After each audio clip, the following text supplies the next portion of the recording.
This is the Atlantic forest of Brazil, or to be more accurate, a tiny fragment of what's left of it.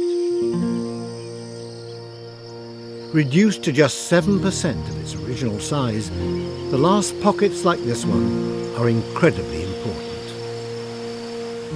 And in a world where the pressures on the land are unprecedented, if we're not actively looking after them ourselves, we really ought to hope someone is doing it for us.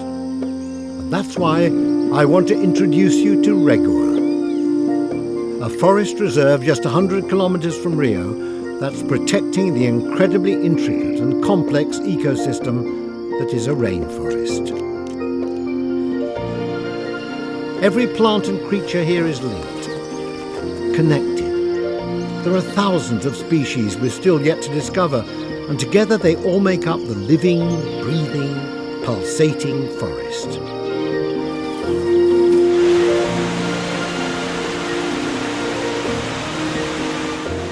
To manage a complicated landscape like this requires some special people, and I'd like you to meet Raquel and Nicholas Locke.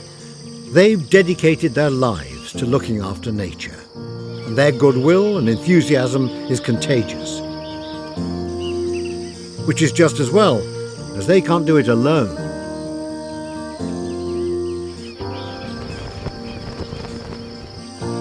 Let's start with the scientists. In order to protect a forest, you need to know what's in it and how it works. So students from Rio are here all the time, counting, measuring, and observing. Knowledge is power, so the researchers are proving the forest's worth.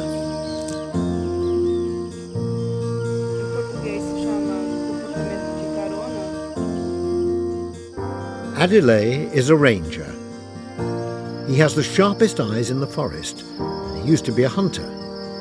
But now, thanks to Regua, he has a full-time job, and his exceptional skills are used for protection rather than destruction.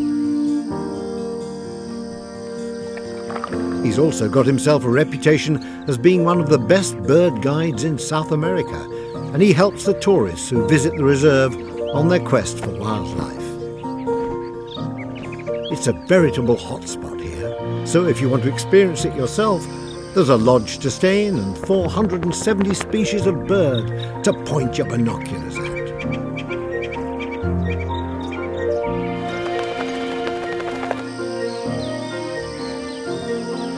The best news is, it's actually growing.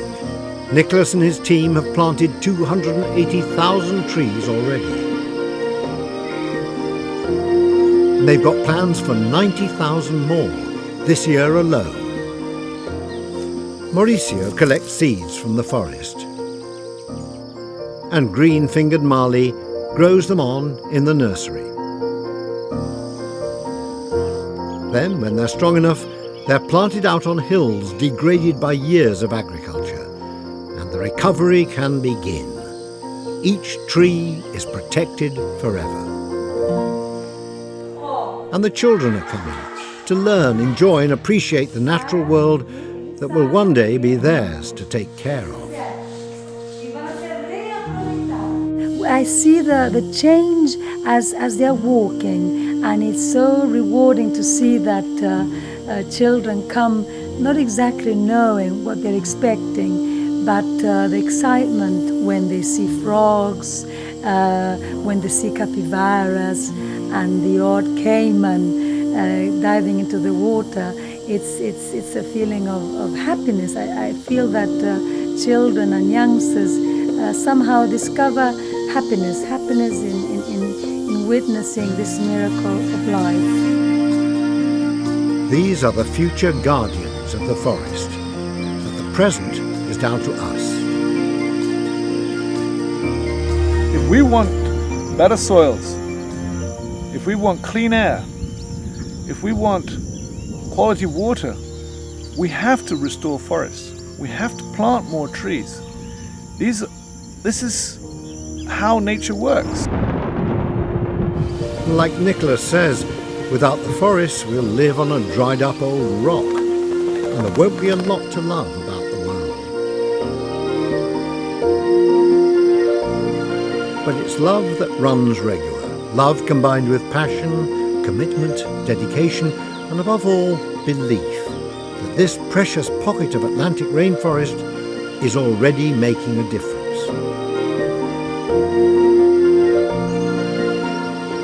I don't know about you, but I'm going to support them. Visit if I can, or send some cash. I think they deserve it.